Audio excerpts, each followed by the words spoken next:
Hello ஐயா, யாருக்காக wait பண்றீங்கப்பா? Ganesan வராங்களா? ஹலோ.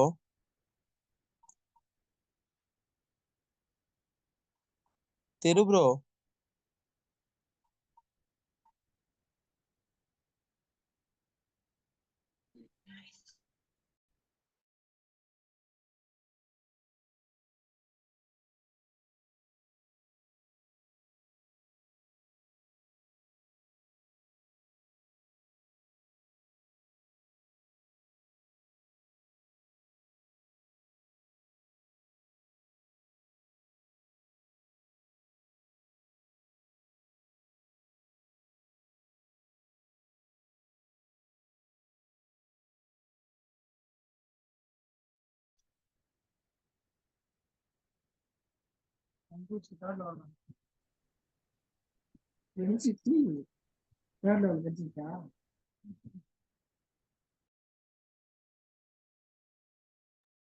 ஹாய் எல்லாருக்கும். நான் சந்தியா, பிஎஸ்சி ஃபிசிஷியன் அசிஸ்டன்ட் படிக்கிறேன். நான் தான் இன்னைக்கு செஷன் கண்டக்ட் பண்றேன். இன்னைக்கு வந்து நம்ம பார்க்க போற டாபிக் வந்து ஸ்ட்ரோக். உங்களுக்கு எல்லாருக்கும் ஒரு ஸ்ட்ரோக்னா என்னன்னு தெரிஞ்சிருக்கும், பட் அதை பத்தி டீடைல்டா வந்து இந்த செஷன்ல நான் வந்து எக்ஸ்பிளைன் பண்றேன். Next slide.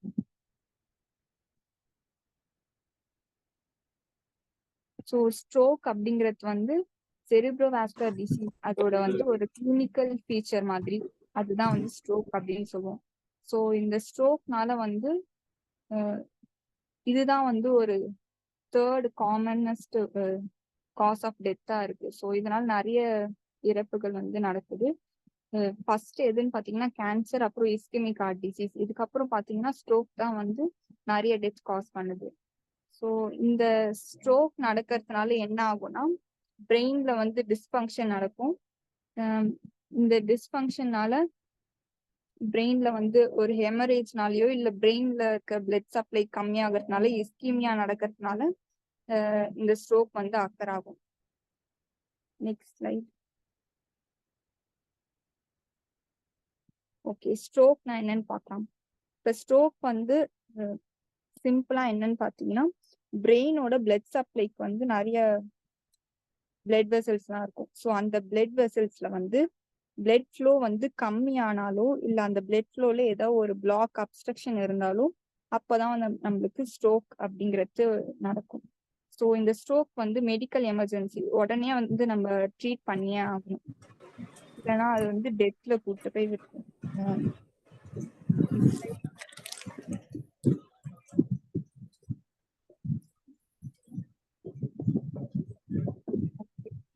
இதுல வந்து ஒன்றும் இல்லை, ஸ்ட்ரோக் வந்து மொத்தம் எவ்வளோ மெம்பர்ஸ்க்கு நடக்குது அப்படிங்கிற மாதிரி சொல்லியிருக்காங்க. அண்ட் இப்போ டெத் ரேட் ரேஷியோ வந்து 0.6/1000. ஸோ நிறைய பேருக்கு வந்து இப்போ ஸ்ட்ரோக் வந்து வந்துட்டு இருக்குது லைஃப் ஸ்டைல் சேஞ்சஸ்னாலையும். ஸோ அந்த ரேஞ்சஸ்லாம் கொடுத்துருக்காங்க, ரூரல் ஏரியாஸ்ல எவ்வளோ வருது, அர்பன் ஏரியாஸ்ல எவ்வளோ இருக்கு அப்படிங்கிற மாதிரி. இது நீங்க பார்த்துக்கோங்க. Next time. The global burden of stroke. மொத்தமா பாத்தீங்கன்னா 15 மில்லியன் பீப்புள் இந்த வேர்ல்டுல பாத்தீங்கன்னா அவங்களுக்கு வந்து ஸ்ட்ரோக் வருது. ஸோ இந்த ஸ்ட்ரோக் வந்து fifth cause of death. 15 to 59 years இருக்க பீப்புள்ல பாத்தீங்கன்னா ஃபிஃப்த் காஸ் ஆஃப் டெத். ஓகேவா? அடுத்து வந்து 60 இயர்ஸ்க்கு மேல இருக்கிறவங்கள second leading cause of death. இதனால நிறைய பீப்புள் வந்து டெத் ஆகுறாங்க. பாத்தீங்கன்னா 6 மில்லியன் பீப்புள் கிட்ட டை ஆகுறாங்க. இன்னொரு பாயிண்ட் பாத்தீங்கன்னா எவ்ரி 53 செகண்ட்க்கு பாத்தீங்கன்னா வந்து யாரோ ஒருத்தவங்களுக்கு இந்த வேர்ல்ட்ல ஸ்ட்ரோக் வருது. அதே மாதிரி பாத்தீங்கன்னா எவ்ரி 3.3 மினிட் வந்து யாரோ ஒருத்தவங்க இந்த வேர்ல்ட்ல ஸ்ட்ரோக்கால அவங்க இறந்து போறாங்க.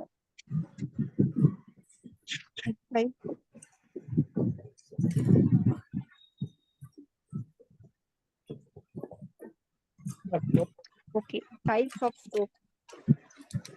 பேசாதவங்க கொஞ்சம் மியூட் போட்டுக்கோங்க. சுபாஷ் அண்ட் திருப்பதி வெங்கடேஷன் தான் 2 பேரும்.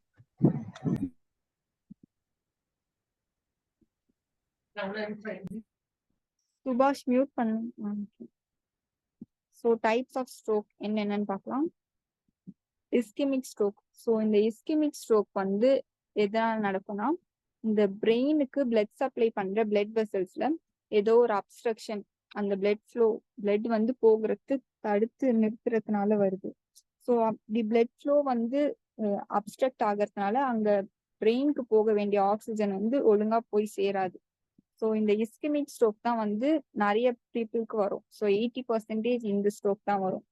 ஸோ இதோட காசஸ் என்னன்னு பார்த்தீங்கன்னா த்ராம்போசிஸ், ஸோ அந்த பிளட் கிளாட் ஃபார்மேஷன், அந்த மாதிரி அத்திரோஸ்க்ளிரோசிஸ் தெரியும் உங்களுக்கு, இந்த மாதிரி building up of plaque and blood vessels, அதுதான் வந்து அத்திரோஸ்க்ளிரோசிஸ் சொல்லுவோம். ஸோ அதே மாதிரி எம்பாலிசம். ஸோ எம்பாலிசம் பார்த்தீங்கன்னா நிறைய எம்பாலிசம் இருக்கு. அதுலயே வந்து செரிப்ரல் எம்பாலிசம் அந்த மாதிரி வரும். ஸோ அந்த மாதிரி எம்பாலிசம் கிரியேட் ஆகி பிளட் வெசல்ஸ்ல வந்து பிளாக் ஆகுறதுனால இந்த இஸ்கெமிக் ஸ்ட்ரோக் நடக்கும். ஸோ இன்னொன்று அடுத்தது பார்த்தீங்கன்னா ஹெமரேஜிக் ஸ்ட்ரோக்.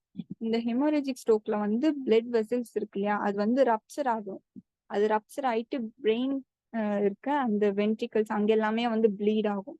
ஸோ இதான் வந்து ஹெமரேஜிக் ஸ்ட்ரோக். ஹெமரேஜ்னாலே ப்ளீடிங்கா இருக்கும். ஸோ இதுல வந்து பாத்தீங்கன்னா 20% ஆஃப் ஆல் ஸ்ட்ரோக்ல இந்த டைப் 20% வரும். ஸோ இதுல டைப்ஸ் பாத்தீங்கன்னா examples intracerebral haemorrhage, subarachnoid haemorrhage, aneurysm. அப்படிலாம் அன்யூரிசம்னா வந்து bulging of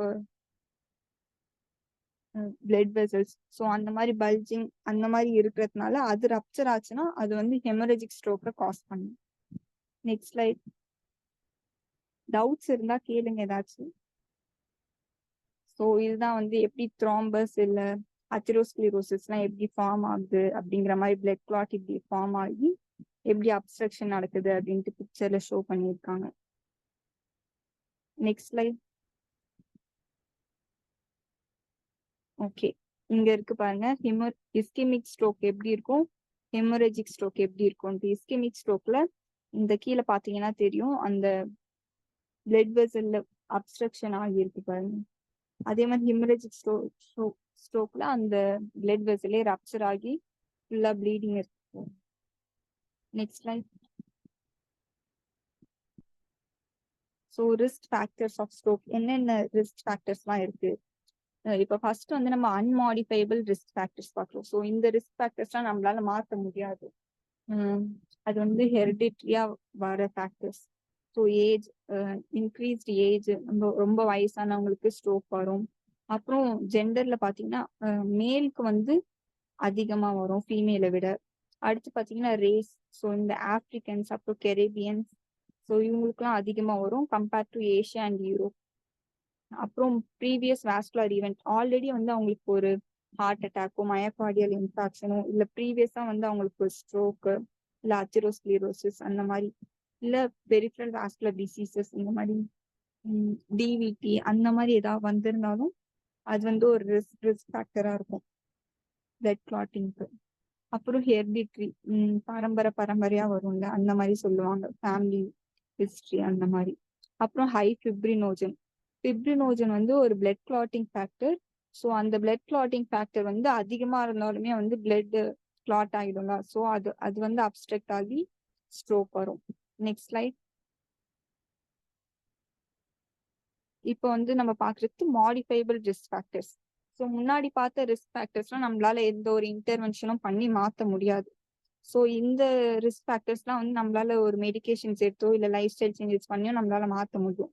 so blood pressure அதிகமா இருந்தா மெயின் காஸ் வந்து இதனால நிறைய பேருக்கு ஸ்ட்ரோக் வரும், ஹைப்பர் டென்ஷன்னால. அடுத்து டயபிட்டிஸ் மெலிட்டஸ். ஸோ இது எல்லாமே நம்ம மெடிகேஷன்ஸ்னால கண்ட்ரோல் பண்ணலாம்.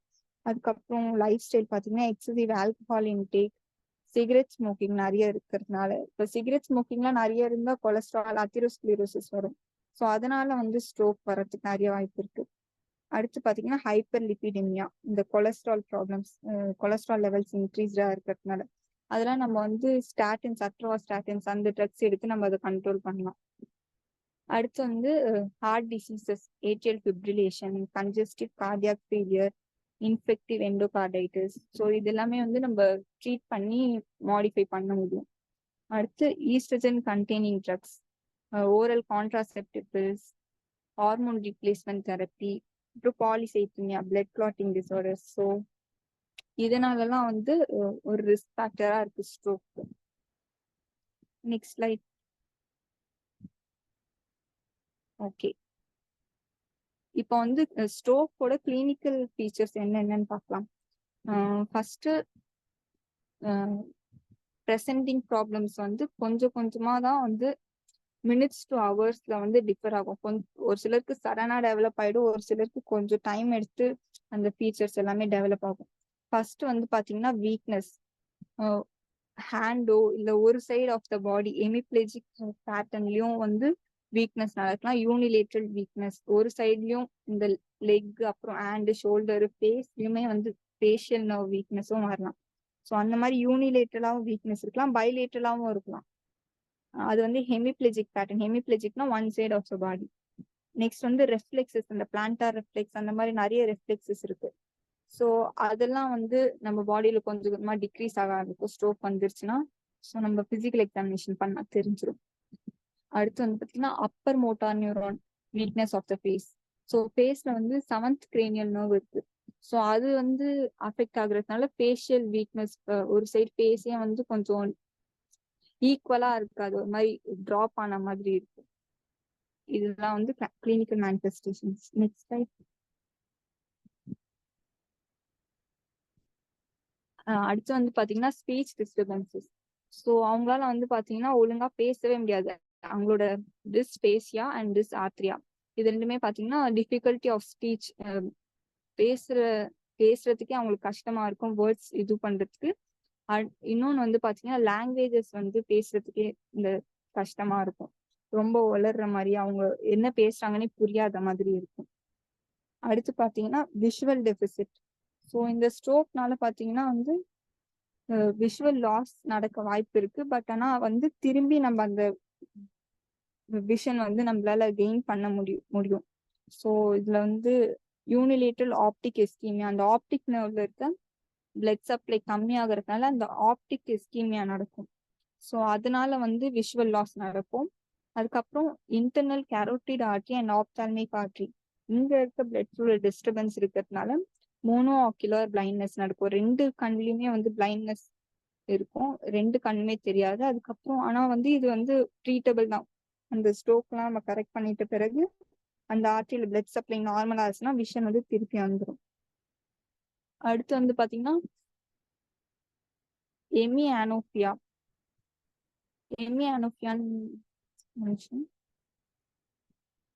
எமியானோபியால பாத்தீங்கன்னா நம்மளோட விஷுவல் ஃபீல்ட் வந்து ஃபுல்லா தெரியாது, பாதி விஷுவல் ஃபீல்ட் வந்து மறைஞ்ச மாதிரி இருக்கும்.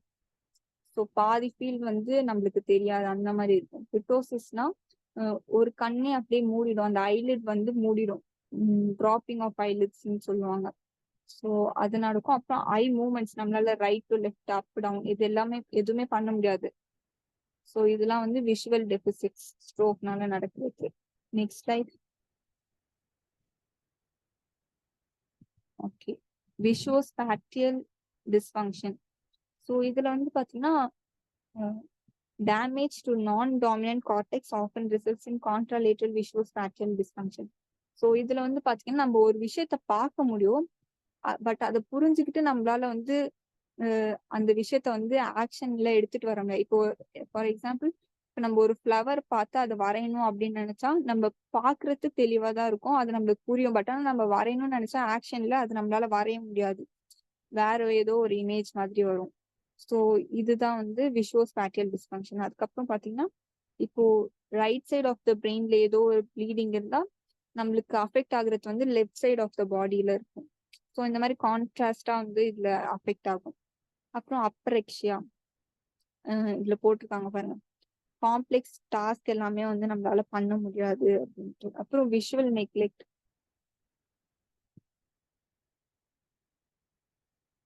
விஷுவல் நெக்லெக்ட்ல வந்து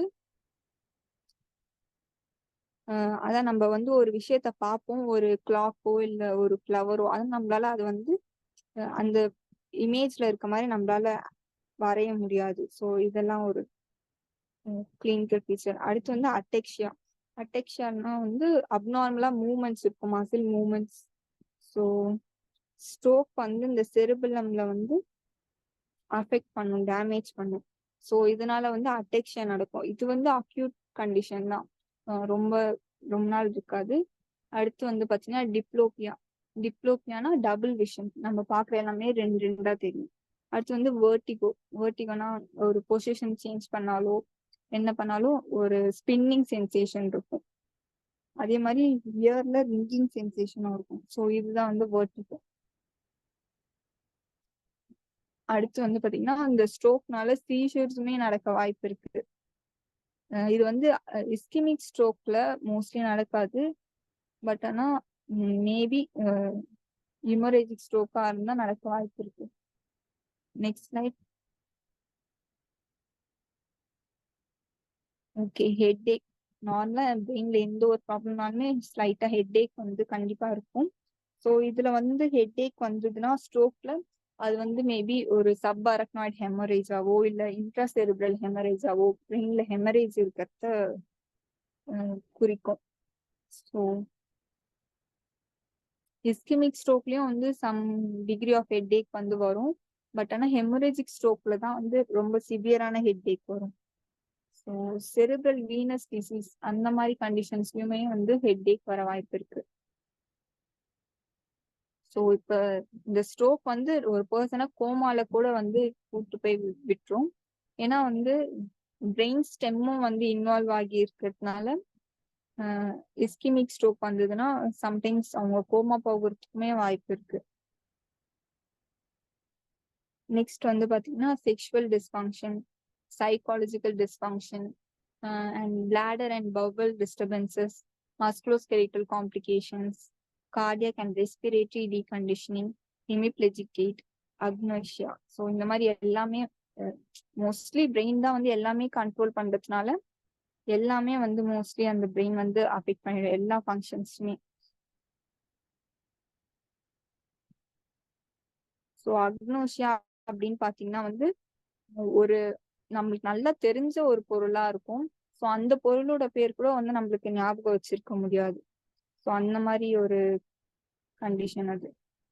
அப்புறம் எமிப்ளெஜிக் கெய்ட்னா வந்து கெய்ட்னா தெரியல, வாக்கிங்ல வந்து அது டிஃப்ரெண்ட் டைப்ஸ் ஆஃப் கெய்ட் இருக்கு. ஸோ எமிப்ளெஜிக்னா one side of the body வந்து அது மட்டும் டிஃப்ரெண்டா கெய்ட் இருக்க மாதிரி வரும். Next slide. ஓகே, இதெல்லாம் வந்து அந்த சிம்டம்ஸ் சொல்லியிருக்காங்க. Next slide.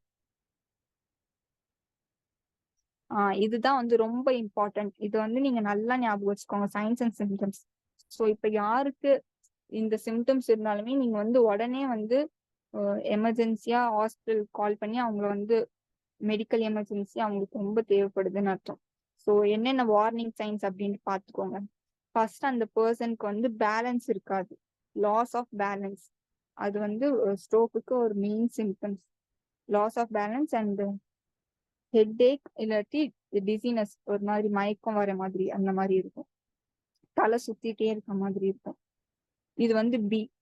அடுத்து வந்து இ ஃபார் ஐஸ். ஐஸ்ல வந்து பிளர்டு விஷன் இல்ல டபுள் விஷன் அந்த மாதிரி இல்ல விஷன் லாஸ் அந்த மாதிரி எது வேணா நடக்கும். அடுத்து வந்து பாத்தீங்கன்னா எஃப்ல face. So one side of the face வந்து அப்படியே ட்ரூப் ஆகி இருக்கும், ரெண்டுமே ஈக்குவலாவே இருக்காது. அடுத்து வந்து arms. So one side arm இல்லாட்டி லெக்ஸ் வந்து வீக்னஸ் இருக்கும். அது சம்டைம்ஸ் ஃபீலே ஆகாத மாதிரி இருக்கலாம், இல்ல வீக்னஸ் அந்த மாதிரி இருக்கலாம், டிங்லிங் சென்சேஷன் அந்த மாதிரி எது வேணா இருக்கலாம். அடுத்து வந்து பாத்தீங்கன்னா ஸ்பீச் டிஃபிகல்ட்டி, அவங்களால ஒழுங்கா பேசவே முடியாது. ஸோ இந்த 5 சிம்டம்ஸும் இருந்ததுன்னா நீங்க வந்து உடனே T for time, time to call for ambulance immediately. So இதெல்லாம் நல்லா ஞாபகம் வச்சுக்கோங்க. பி ஃபாஸ்ட் தான் வந்து அதோட அக்ரோனிம் மாதிரி. Balance, eyes, face, arms, speech இது எல்லாமே நீங்க அசஸ் பண்ணணும். அசஸ் பண்ணிட்டு உடனே வந்து நீங்க ஆம்புலன்ஸ்க்கு கால் பண்ணணும். இதுதான் main signs and symptoms. Next slide. Okay, இந்த ஸ்ட்ரோக்கு என்னென்ன இன்வெஸ்டிகேஷன்ஸ் பண்ணலாம் அப்படிங்கிறது. ஃபர்ஸ்ட் வந்து பாத்தீங்கன்னா நியூரோ இமேஜிங். சிடில தான் வந்து ஒரு ஹெமரேஜ் இருந்தாலோ இல்ல ஒரு பிளட் கிளாட் இருந்தாலோ அதுலதான் வந்து நம்மளால உடனே கண்டுபிடிக்க முடியும். ஸோ சிடி கான்ட்ராஸ்டாவும் இருக்கலாம், வெறும் சிடியாவும் இருக்கலாம்.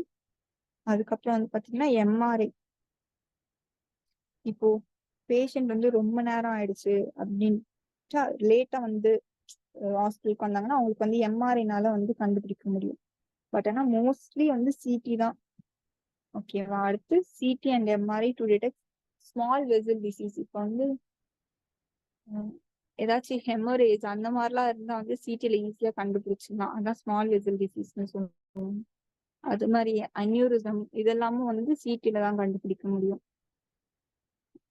அதே மாதிரி என்ன டைப் ஆஃப் ஸ்ட்ரோக் அப்படிங்கிறது, இல்ல பிரெயின் டியூமர் இருக்கா, இஸ்கெமிக் ஸ்ட்ரோக்கா, ஹெமரேஜிக் ஸ்ட்ரோக்கா அப்படிங்கிறதையும் நம்ம சிடில அசஸ் பண்ணிடலாம். அடுத்து பாத்தீங்கன்னா vascular imaging. So transcranial Doppler and MRI. இது வந்து பாத்தீங்கன்னா large vessel disease, atherosclerosis, embolism, thromboembolism, cerebral embolism. So இந்த மாதிரி கண்டிஷன்ஸ்லாம் வந்து இதனால கண்டுபிடிக்கலாம் டாப்லர் யூஸ் பண்ணி. அப்புறம் இசிஜி அண்ட் எக்கோ கார்டியோகிராஃபி. இது வந்து எதுக்கு பாத்தீங்கன்னா இந்த atrial fibrillation, so cardiac embolism ஏதாவது ஃபார்ம் ஆகி அது வந்து பிரெயினுக்கு போயிருக்கா, பல்மரி எம்பாலிசம் கூட ஃபார்ம் ஆகி சம்டைம்ஸ் வந்து போகும். ஸோ அந்த மாதிரி ஏதோ கிளாட் இங்க ஃபார்ம் ஆகி அங்க போயிருக்கா, அப்ஸ்ட்ரக்ட் பண்ணியிருக்கா அப்படிங்கிறது டிடெக்ட் பண்றதுக்காக இசிஜி எப்பவுமே வந்து எடுத்துக்கலாம். ஆனா மோஸ்ட்லி சிடி தான் எடுப்பாங்க. Next slide. ஓகே, பேசிக்கா என்ன பிளட் டெஸ்ட்லாம் எடுக்கலாம் அப்படின்ட்டு பார்த்தீங்கன்னா பிளட் குளுக்கோஸ் எடுக்கலாம், அப்புறம் கம்ப்ளீட் பிளட் கவுண்ட், அப்புறம் இஎஸ்ஆர், அப்புறம் லிபிட் ப்ரொஃபைல், ஏன்னா வந்து கொலஸ்ட்ரால் அதிகமா இருக்கா அப்படின்னு பார்க்கறதுக்கு, அப்புறம் சீரம் புரோட்டீன் எலக்ட்ரோஃபோரோசிஸ். இந்த டெஸ்ட்லாம் வந்து பேசிக்கா எடுத்துக்கலாம். வேற ஏதாவது அசோசியேட்டட் டிசீசஸ் இருக்கா அப்படிங்கிற மாதிரி பார்த்துக்கிறதுக்கு. Next line. Okay, management. First வந்து நம்ம பேசிக் மேனேஜ்மெண்ட் என்னென்னு பார்ப்போம். ஏர்வே. ஸோ அவங்க பேஷண்டால வந்து ஸ்வாலோ ஸ்கிரீனிங் பண்ணணும். அவங்களால வந்து முழுங்க முடியுதா, இல்லை ஏதாவது ஆஸ்பிரேஷன் இருக்கா, அந்த ஏர்வே எல்லாம் எப்படி இருக்கு, கரெக்டா இருக்கா, ஏதாவது அப்ஸ்ட்ரக்ஷன் இருக்கா அப்படிங்கிற மாதிரி நம்ம பார்க்கணும். அடுத்து வந்து பாத்தீங்கன்னா ப்ரீத்திங் சப்போர்ட் கொடுக்கணும். ஸோ இப்போ SpO2 வந்து லெஸ் தென் 95 இருந்ததுன்னா நம்ம வந்து உடனே ஆக்சிஜன் சப்போர்ட் கொடுக்கணும். ஏன்னா வந்து இந்த ஸ்ட்ரோக்ல பிளட் வெசல்ல அப்ஸ்ட்ரக்ஷன் இருந்தா பிரெயினுக்கு போற பிளட் சப்ளை கம்மி ஆயிடும். ஸோ அது வந்து நம்ம SpO2 மூலியமா கண்டுபிடிச்சிட்டு உடனே வந்து நம்மளுக்கு நம்ம அவங்களுக்கு ஆக்சிஜன் சப்போர்ட் வந்து கொடுக்கணும். அதே மாதிரி ரெஸ்பிரேட்டரி ரேட்டும் செக் பண்ணணும். நெக்ஸ்ட் வந்து பாத்தீங்கன்னா circulation. So pulse, blood pressure இதெல்லாமே வந்து நம்ம செக் பண்ணிக்கணும் பேசிக்கா. அதுக்கப்புறமா வந்து ஃப்ளூயிட் ரிப்ளேஸ்மெண்ட், அப்புறம் ஐனோட்ராபிக் ட்ரக்ஸ், பிளட் ப்ரெஷர் இருந்தா, ஆன்டிஅரித்மிக், ஏட்ரியல் ஃபிப்ரிலேஷன் ஏதாச்சும் இருந்ததுன்னா ஸோ அதுக்கேற்ற மாதிரி நம்ம கொடுத்துக்கலாம். Hydration. So mostly IV fluids, dehydration இருந்தால் வந்து ஐவி ஃப்ளூயிட்ஸ் கொடுத்துக்கலாம், இல்லாட்டி நேசோகாஸ்ட்ரிக் டியூப் மூலயமாவும் நம்ம ஃப்ளூயிட்ஸ் கொடுத்துக்கலாம். Next slide.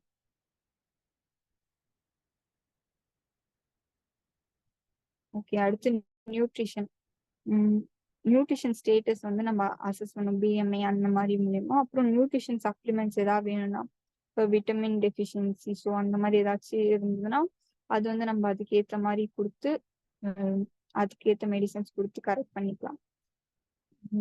அதே மாதிரி டிஸ்பேஜியானா வந்து டிஃபிகல்ட் டு ஸ்வாலோ, நம்ம முழுங்குறதுக்கு கஷ்டமா இருக்கும் ஃபுட். ஓகேவா? ஸோ டிஸ்பேஜியா வந்து 48 ஹவர்ஸ்க்கு மேல இருந்ததுன்னா, ஏன்னா அவங்களுக்கு ஃபேஷியல் நர்வ்ஸ் எல்லாமே ட்ரூப் ஆயிடும்ல, ஸோ அவங்களால எப்படி மெல்ல முடியும், அந்த சைடு மசில்ஸே வேலை செய்யல அப்படின்னா.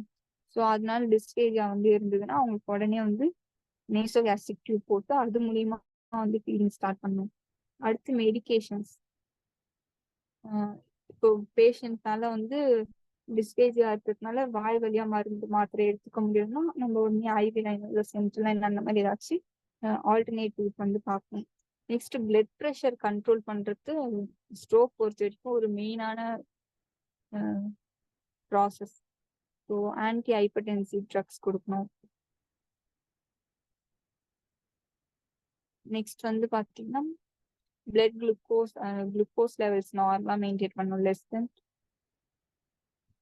greater than 200 mg per dl இருந்ததுன்னா கரெக்டா அந்த குளுக்கோஸ் லெவல்ஸ் இருக்கான்னு மெயின்டைன் பண்ணிக்கணும். ஹைப்போகிளைசிமியா சுகர் லெவல்ஸ் லோ ஆக விட்டுறக்கூடாது. நெக்ஸ்ட் பாத்தீங்கன்னா டெம்பரேச்சர் வந்து செக் பண்ணணும். அஹ் அஹ் அப்படி டெம்பரேச்சர் ரைஸ் ஆயிருந்தா ஆன்டிபைரட்டிக்ஸ் பேராசிட்டமால் அந்த மாதிரி அதுக்கு ஏற்ற மாதிரி அசிட்டமினோஃபென் அந்த மாதிரி கொடுத்துக்கணும். நெக்ஸ்ட் வந்து பாத்தீங்கன்னா நெக்ஸ்ட் லைக் நெக்ஸ்ட் பேஷண்ட் வந்து பாத்தீங்கன்னா ஸ்ட்ரோக்ல அஃபெக்ட் ஆயிருந்தா அவங்க பெட் ரிடனா தான் இருக்க முடியும். ஸோ அவங்களுக்கு வந்து வேற ஏதாவது இன்ஃபெக்ஷன்ஸ் இருக்கான்னு பார்க்கணும். அப்புறம் பெட் சோர்ஸ்லாம் அது செக் பண்ணணும். அப்புறம் நியூட்ரிஷன் கரெக்டா இருக்கான்னு பார்க்கணும். அப்புறம் ப்ரெஷர் ரிலீவிங் மேட்ரஸ் மாதிரி அந்த பெட்லயே வந்து ப்ரெஷர் பில்டப் ஆகாத மாதிரி இருக்கும். ஸோ அதனால அந்த மாதிரி இருந்தா பேஷண்ட்ஸ்க்கு வந்து பெட் சோர் ப்ரிவென்ட் பண்ணலாம். இம்மொபிலிட்டி ரொம்ப கொஞ்சம் முடிஞ்ச அளவுக்கு அதனால கண்ட்ரோல் பண்ண. அப்புறம் வந்து பேஷண்ட் அடிக்கடி பொசிஷன் மாத்திக்கிட்டே இருக்கிறது, லெஃப்ட் சைட் ரைட் சைடு அந்த மாதிரி. அடுத்து வந்து பாத்தீங்கன்னா இன்கான்டினன்ஸ் அந்த மாதிரி யூரினரி ரிட்டென்ஷன், கான்ஸ்டிபேஷன் அந்த மாதிரினா அதுக்கேற்ற மாதிரி நம்ம வந்து ட்ரீட் பண்ணிக்கலாம். ஸோ கத்தீட்டர் போட்டு அந்த மாதிரி ட்ரீட் பண்ணிக்கலாம். அப்புறம் மொபிலைசேஷன் மோஸ்ட்லி வந்து பெட் ரெஸ்ட் வந்து அவாய்ட் பண்ணணும் அப்படின்னு சொல்லியிருக்காங்க. Next slide. ஓகே, இதான் வந்து main management. So acute stroke என்ன பண்ணலாம் அப்படின்னு பார்க்கலாம். சிஸ்டமிக் த்ரோம்போலைசிஸ் இதெல்லாம் வந்து அந்த பிளட் கிளாட் எல்லாம் வந்து பிரேக் பண்றதுக்கான மெடிகேஷன்ஸ். இது வந்து நம்ம ஸ்ட்ரோக் வந்து ஒரு சர்டைன் டைம்குள்ள உடனே கொடுத்தாகணும். அதே மாதிரி இந்த மெடிகேஷன்ஸ் எல்லாமே வந்து ரொம்ப காஸ்ட்லின்னு சொல்லுவாங்க. ஸோ இது வந்து நம்ம உடனே கொடுத்தாகணும். அப்பதான் வந்து ஒரு 3 or 6 monthsக்குள்ளே ரெக்கவரி ரேட் நடக்கும். ஸோ அந்த டைம்குள்ள கொடுக்கலன்னா அது இன்னுமே வந்து 1 year அந்த மாதிரி ரொம்பவே ரெக்கவரிக்கு டைம் ஆகும். ஸோ சிஸ்டமிக் த்ரோம்போலைட்டிக்ஸ் என்னென்னு பார்த்தீங்கன்னா intravenous recombinant tissue plasminogen activator. இதுல வந்து என்ன ட்ரக்ஸ் பார்த்தீங்கன்னா ஆல்டிப்ளேஸ், டெனக்டிப்ளேஸ். இதோட டோஸ் வந்து 0.9 mg/kg. மேக்சிமம் டோஸ் வந்து 90 mg தான் கொடுக்க முடியும். ஸோ இந்த மெடிகேஷன்ஸ் கொடுக்கறதுக்கு இண்டிகேஷன்ஸ் பார்த்தீங்கன்னா மோஸ்ட்லி இஸ்கிமிக் ஸ்ட்ரோக்கு தான் இது கொடுக்கணும். ஏன்னா ஹெமோரேஜிக் ஸ்ட்ரோக் கொடுத்தீங்கன்னா என்ன ஆகும், இதுவே பிளட் கிளாட்டை உடைக்கிறது. ஸோ அதுல வந்து இன்னும் ஹெமரேஜ் வந்து அதிகப்படுத்திடும். பிளட் தின்னர்ஸ் இதெல்லாமே வந்து ஸோ அது வந்து இன்னுமே ஹெமரேஜை வந்து அதிகப்படுத்திடும். ஸோ அது வந்து கான்ட்ரா இண்டிகேஷன். ஹெமரேஜிக் ஸ்ட்ரோக் இருந்ததுன்னா கொடுக்கக்கூடாது.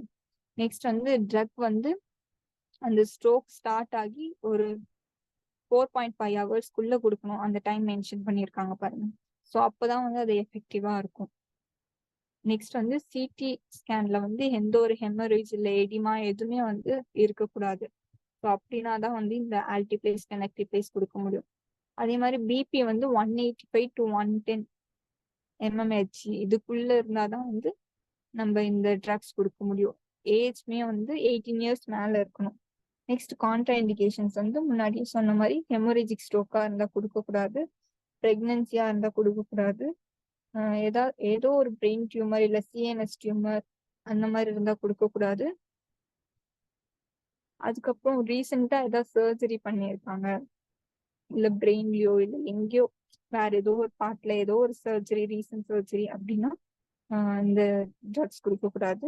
அப்புறம் இதுக்கு முன்னாடியே அவங்களுக்கு எஸ்கிமிக் ஸ்ட்ரோக் வந்திருக்கு அப்படின்னாலும் நம்ம இந்த ட்ரக்ஸ் வந்து கொடுக்கக்கூடாது. Next line. ஓகே, இப்போ இஸ்கெமிக் ஸ்ட்ரோக் எப்படி மேனேஜ் பண்றதுன்னு பார்த்துட்டோம். இப்போ வந்து ஹெமோரேஜிக் ஸ்ட்ரோக் என்ன பண்ணணும் அப்படின்ட்டு பார்க்கலாம். ஆன்டி ஹைப்பர்டென்சிவ்ஸ், டயாசைட்ஸ், டயூரிட்டிக்ஸ் அதெல்லாம் கொடுக்கலாம். அடுத்து பார்த்தீங்கன்னா ஹைப்பர் ஆஸ்மாட்டிக் ஏஜென்ட்ஸ், மேனிடால், கிளிசரால் இதெல்லாம் கொடுக்கலாம். இது வந்து இன்ட்ராக்ரேனியல் ப்ரெஷரை லோவர் பண்ணும் இந்த ஹைப்பர் ஆஸ்மாட்டிக் ஏஜென்ட்ஸ். அடுத்து வந்து பார்த்தீங்கன்னா அனல்ஜெசிக்ஸ், ஆன்டி ஆன்சைட்டி ஏஜென்ட்ஸ் கொடுக்கலாம். மார்ஃபின் சல்ஃபேட் இது வந்து பெயின் ரிலீஃப் பண்ணும். ஸோ அதுக்காக கொடுக்கலாம். ஆன்டி எபிலெப்டிக்ஸ், இப்போ ஒரு சில கேசஸ்ல ஸ்ட்ரோக் இருந்தா சீஷர் வரும். ஸோ அவங்களுக்கு வந்து ஆன்டி எபிலெப்டிக் ட்ரக்ஸ் வந்து நம்ம கொடுக்கலாம். அதுக்கப்புறம் ஹைட்ரேஷன், பேஷண்ட்க்கு தேவையான ஃப்ளூயிட்ஸ் எல்லாம் போயிட்டு இருக்கா அப்படிங்கிற மாதிரி பார்க்கணும். அப்புறம் இப்போ மெடிகேஷன்ஸ்ல சரி பண்ண முடியாது அப்படிங்கிற பேஷண்ட்ஸ்க்கு சர்ஜிக்கல் மேனேஜ்மெண்ட் நம்ம பண்ணி ஆகணும். Next slide. Okay. Secondary prevention of ischemic stroke. So thrombolytic agents நம்ம கொடுக்க முடியாது அப்படிங்கிறவங்களுக்கு 4.5 ஹவர்ஸ்க்குள்ள கொடுக்க முடியல அப்படின்னா நெக்ஸ்ட் வந்து ஆன்டி பிளேட்லெட் ஏஜென்ட்ஸ். ஸோ இதுவுமே வந்து பிளட் தின்னர்ஸ் தான். ஸோ ஆஸ்பிரின் 160 to 300 mg இது வந்து வித்தின் 24 to 48 ஹவர்ஸ் கொடுக்கணும். at 175 mg daily. அடுத்து குளோபிடோகிரல் 75 mg டெய்லி. இப்போ ஆஸ்பிரின் வந்து அது வந்து ஒத்துக்கல அப்படின்னா நம்ம வந்து குளோபிடோகிரல் இந்த டேப்லெட் கொடுக்கலாம். நெக்ஸ்ட் வந்து பாத்தீங்கன்னா dipyridamole MR 200 mg twice daily if even twist on aspirin. So இந்த ஆஸ்பிரினும் வந்து ஒர்க் ஆகல அப்படின்னா இந்த டைபைரிடமோல் இது வந்து ட்ரை பண்ணலாம். நெக்ஸ்ட் வந்து பாத்தீங்கன்னா ஆன்டி கொயாகுலன்ட். ஸோ இது வந்து கொயாகுலேஷன் ப்ராசஸ் வந்து ஸ்டாப் பண்ணும் இந்த பிளட் கிளாட் ஆகுறது. ஸோ எம்பாலிசம் இதெல்லாம் ஃபார்ம் ஆயிருந்தா வந்து இந்த ட்ரக்ஸ் தான் கொடுப்பாங்க ஆன்டி கொயாகுலன்ட். ஸோ இது வந்து பாத்தீங்கன்னா ஹெப்பாரின் வார்பாரின் இது கொடுப்பாங்க. நெக்ஸ்ட் வந்து லிபிட் மேனேஜ்மெண்ட் ஸ்டாட்டின்ஸ். முன்னாடியே நான் சொல்லியிருந்த மாதிரி கொலஸ்ட்ரால் ஹைப்பர் லிபிடிமியானால ஸ்ட்ரோக் ஆர் மாடிஃபைபிள் ரிஸ்க் ஃபேக்டர்ஸ்ல. ஸோ அந்த மாதிரி வந்ததுன்னா அட்டார்வாஸ்டாட்டின் 10 mg to 40 mg, அதுக்கப்புறம் rosuvastatin 10 mg to 80 mg. So இந்த ட்ரக்ஸ் கொடுக்கலாம். Next slide. ஓகே, இந்த மெடிக்கல் மேனேஜ்மெண்ட்ஸ் எதுவுமே வேலை செய்யல அப்படின்னு பார்த்தீங்கன்னா சர்ஜிக்கல் இன்டர்வென்ஷன் அதுதான் பண்ணி ஆகணும். இதுல வந்து ஃபர்ஸ்ட் பார்த்தீங்கன்னா பலூன் ஆஞ்சியோபிளாஸ்டி இல்லாட்டி ஸ்டென்டிங். அந்த பிளட் வெசல் எங்க அஃபெக்ட் ஆகியிருக்கும் அங்க வந்து ஒரு பலூன் இன்ஃப்ளேட் பண்ணி ஒரு ஆஞ்சியோபிளாஸ்டி மாதிரியோ இல்ல ஸ்டென்ட் மாதிரியோ வச்சு அங்க வந்து பிளட் ஃப்ளோவை நார்மலைஸ் பண்ணுவாங்க எங்க அப்ஸ்ட்ரக்ஷன் இருக்கோ அப்படின்ற மாதிரி. அடுத்தது கரோட்டிட் எண்ட் ஆர்டரெக்டமி பைபாஸ் சர்ஜரி. இப்போ எந்த இடத்துல பிளாக் இருக்கோ அங்க இருந்து ஒரு பைபாஸ் மாதிரி கிரியேட் பண்ணி ஹார்ட்ல எப்படி பண்ணுவாங்க அந்த மாதிரி பிரெயின்ல வந்து ஒரு பைபாஸ் சர்ஜரி மாதிரி பண்ணி அங்க இருக்க பிளட் ஃப்ளோ வந்து நார்மலைஸ் பண்ணுவாங்க. அடுத்து வந்து பாத்தீங்கன்னா டீகம்ப்ரசிவ் சர்ஜரி. ஸோ எங்க இன்ட்ராக்ரேனியல் ப்ரெஷர் அதிகமா இருந்தாலும் இந்த சர்ஜரி பண்ணுவாங்க டீகம்ப்ரெஸ் பண்றதுக்காக. ஸோ இந்த 3 தான் வந்து சர்ஜிக்கல் இன்டர்வென்ஷன். Next slide.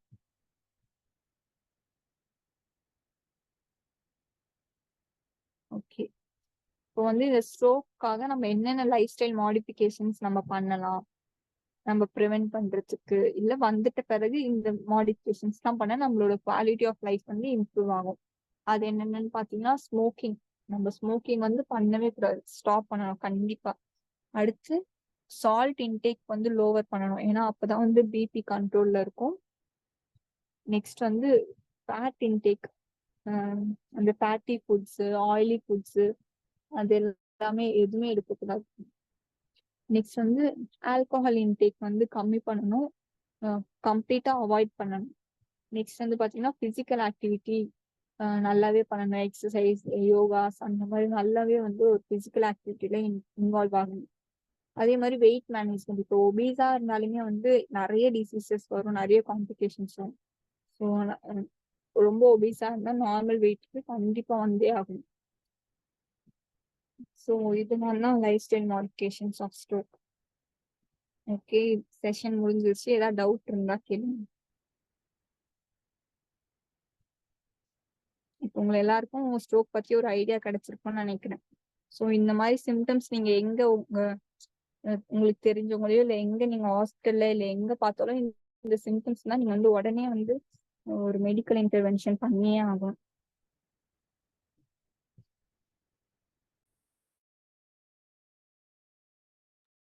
யாருக்காச்சும் ஏதாவது டவுட்ஸ் இருக்கா? புரிஞ்சுதா?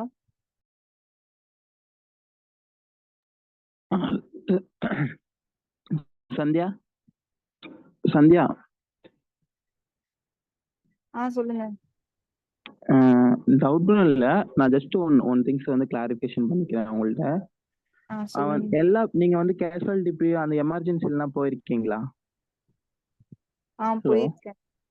அதுல நீங்க எல்லா பேஷண்ட்டுமே வந்து ஃபேஷியல் டிராப்பிங் பார்த்திருக்கீங்களா? இல்ல. நீங்க ஃபர்ஸ்ட் இந்த நிமோனிக்ஸ் பாத்தீங்கல்ல, ஆமா. அது அந்த அந்த நிமோனிக்ஸ்ல ஃபேஷியல் டிராப்பிங்ன்றது இருக்கு. எல்லாம் ஒன்ஸ் த பேஷண்ட் வந்து ஹாஸ்பிட்டலைசேஷன் பண்ண உடனே நீங்க வந்து அவங்கள்ட்ட ஃபேஷியல் டிராப்பிங் எல்லா பேஷண்ட்டையும் பார்த்திருக்கீங்களா? இல்ல. நான் ஃபர்ஸ்ட் இல்ல. ஸ்ட்ரோக் கேஸே நான் இது வரைக்கும் பார்த்தது இல்ல. ஸோ அதுதான் நான் அந்த ஒரு பாயிண்ட்ல என்ன சொல்ல வரேன்னா, ஏன்னா நம்மளுக்கு ஒன்ஸ் இந்த ஸ்பெஷாலிட்டி வர வரைக்குமே இந்த நார்மல் எம்பிபிஎஸ் ஃபர்ஸ்ட் ஃப்ரெஷராவோ இல்லை ஜென்ரல் ஃபிசிஷியனா இருக்கவங்க அவங்களாலே வந்து இட்ஸ் ஸ்ட்ரோக்கானன்றது ஐடென்டிஃபை பண்ண முடியாது. ஸோ என்ன இருக்குன்னா எல்லா பேஷண்ட்டையுமே நம்ம வந்து ஃபேஷியல் டிராப்பிங் பாத்திர முடியாது. ஏன்னா சில பேஷண்ட்டுக்கு வந்து அது லெவல் ஆஃப் லீஷனை பொறுத்து இருக்கு. இப்போ இந்த சென்சரி ஹோம்லெஸ் அந்த மோட்டார் ஹோம்லெஸ் இருக்குல்ல, அந்த அந்த லீஷன் அந்த இதுல வந்து எந்த அந்த மவுத்தோ அந்த ஃபேஷியல் அந்த சைட் போய் அஃபெக்ட் ஆகும்போது மட்டும்தான் நம்ம ஃபேஷியல் டிராப்பிங் பண்ணலாம். ஈவன் தோ இந்த நிறைய ஃபிசிஷியன் அதை வந்து டயக்னோஸ் பண்றதுக்கு ரொம்ப கஷ்டப்படுவாங்க. இது ஸ்ட்ரோக்கா இல்லைன்றத எல்லா இதுலயும் இருந்தது. அதுக்கப்புறம் இன்னொரு திங்ஸ், அந்த 3 திங்ஸ் இருக்கும் உங்களுக்கு ஸ்ட்ரோக் பேஷண்ட்டை: ரிஜிடிட்டி, ஸ்பாஸ்டிட்டி அண்ட் ஃபிளாசிட்டி. இது சில பேஷண்ட்டுக்கு வந்து இந்த லெவல் ஆஃப் லீஷனை பொறுத்து ரிஜிடிட்டியா இருக்கலாம், ஸ்பாசிட்டியா இருக்கலாம், அதுக்கப்புறம் ஃபிளாசிடா இருக்கலாம். இந்த ஸ்பாசிட்டி இருக்க பேஷண்ட்டுக்கு என்ன பண்ணுவாங்கன்னா அந்த ஆன்டி மசில் ரிலாக்ஸன் ட்ரக்ஸ் கொடுப்பாங்க. ஸோ இது ரொம்ப இம்பார்ட்டன்டான பாயிண்ட் ஸ்ட்ரோக் பேஷண்ட்னு பார்க்கும்போது. ரிஜிடிட்டியா இருக்கிறதா இல்லை ஸ்பேசிட்டியா இருக்கிறதான்றத அதை பொறுத்து தான் அந்த மூவ்மெண்ட்டோட நம்ம எப்படி மொபிலைட் பண்ணலாம், எப்போ வந்து இம்மொபிலைசேஷன் பண்ணலான்றத அதை பொறுத்து தான் இருக்கும். ஸோ அதுக்கப்புறம் எங்க ரோல்ல ஒரு சில பாயிண்ட் நான் சொல்ல விரும்புறேன். பிடி மேனேஜ்மெண்ட், பிசியோதெரபி மேனேஜ்மெண்ட் என்ன பண்ணுவாங்கன்னா, இந்த பேஷண்ட் வந்து ஒன்ஸ் ஹாஸ்பிட்டல் பண்ணிட்டோ இல்லை அதுக்கு முன்னாடியே எங்கள்கிட்ட வராங்கன்னா அவங்களுக்கு அதுக்கப்புறம் இன்னொரு கேட்ல வந்து ஹெமிப்ளேஜிக் கேட் மட்டும் இருக்காது, சர்க்கம்ப்ளஸ் கேட்டும் இருக்கும். சர்க்கம்ப்ளஸ்னா அந்த லோவர் லிம்பை வந்து அவங்க என்ன பண்ணுவாங்க, சர்க்கம் பண்ணி வைப்பாங்க, ரவுண்டா இது பண்ணி ஃப்ரண்ட்ல வைப்பாங்க. ஸோ இது அந்த மோஸ்ட்லி வந்து ஹெமிப்ளேஜிக் கேட்டோட சர்க்கம்ப்ளஸ் கேட் தான் வந்து ஸ்ட்ரோக் பேஷண்ட்டுக்கு இருக்கும். அதுக்கப்புறம் நான் அந்த ஸ்பேசிட்டி ரிஜிடிட்டியை பொறுத்து தான் வந்து அவங்க நம்ம மசில் ரிலாக்ஸேஷன் கொடுக்கறதா இல்லை ஃபிளாசிடா இருந்தால் ஃபிசியோதெரபிஸ்ட்க்கு வந்து ரெஃபர் பண்ணுறது.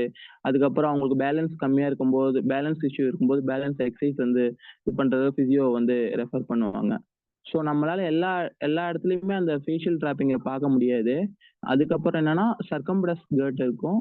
அதுக்கப்புறம் இந்த 3 இது இருக்கும்: ரிஜிடிட்டி, ஃபிளாசிட்டி அண்ட் ஸ்பாசிட்டி. இது வந்து லெவல் ஆஃப் லீஷன், எதர் இது அப்பர் மோட்டால் லீஷனா இருக்கலாம், லோவர் மோட்டால் லீஷனா இருக்கலாம். ஸோ அதை பொறுத்து இருக்கும். அதுக்கப்புறம் நம்ம கொடுக்கறது மசில் ரிலாக்ஸன் கொடுப்பாங்க. ஸோ அவ்வளோதான் சந்தியா. ஓகே குணசிங், தேங்க்ஸ் உங்களுக்கு தெரியாததெல்லாம் எக்ஸ்ட்ராவா சொன்னதுக்கு. பட் சூப்பரா இருந்தது, உங்க செஷன் நல்லா இருந்தது. Okay, thank you.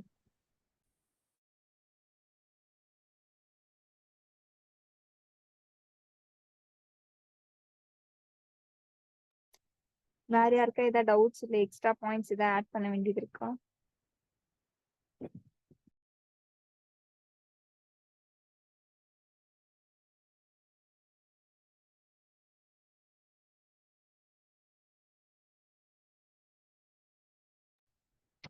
நோக்கா.